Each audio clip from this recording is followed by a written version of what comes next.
Hi mga tati! Eto, story time tayo. Medyo matagal akong hindi nakapag-video kasi sobrang grabe yung pagka-busy ko. Natambakan ako ng mga parcel.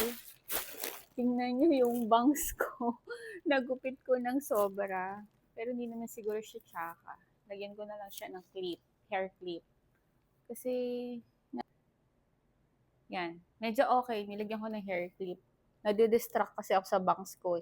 Ginupit ko kasi siya habang nag-uusap kami ni My Loves, ay napataas. Ayan. Ang dami kong parcel, natambakan ako ng mga parcel dito, mga Tati Mars. Alam nyo, sobrang happy ko talaga ngayon sa pag-a-affiliate ko. Kasi hindi ko naisip na mag-a-affiliate ako eh.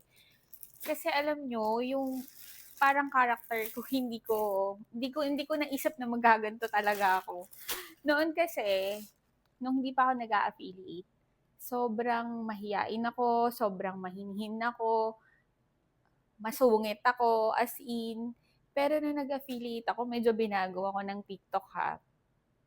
Ah, kinakausap ko na yung sarili ko dito. Nakakapagsalita na ako sa harap nyo.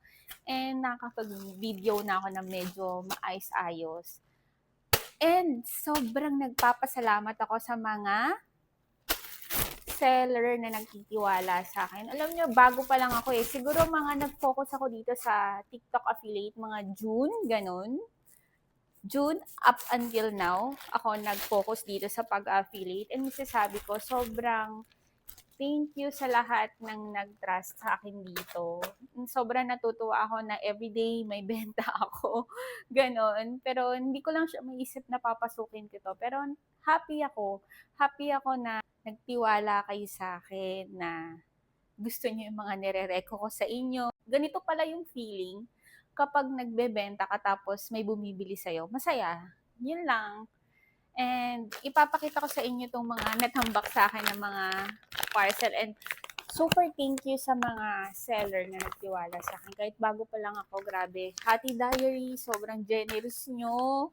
Ito, hindi ko na mabanggit yung mga pangalan, pero i-open ko yung mga parcel, ipapakita ko sa inyo para ma-check natin, no? Yun lang. Bye!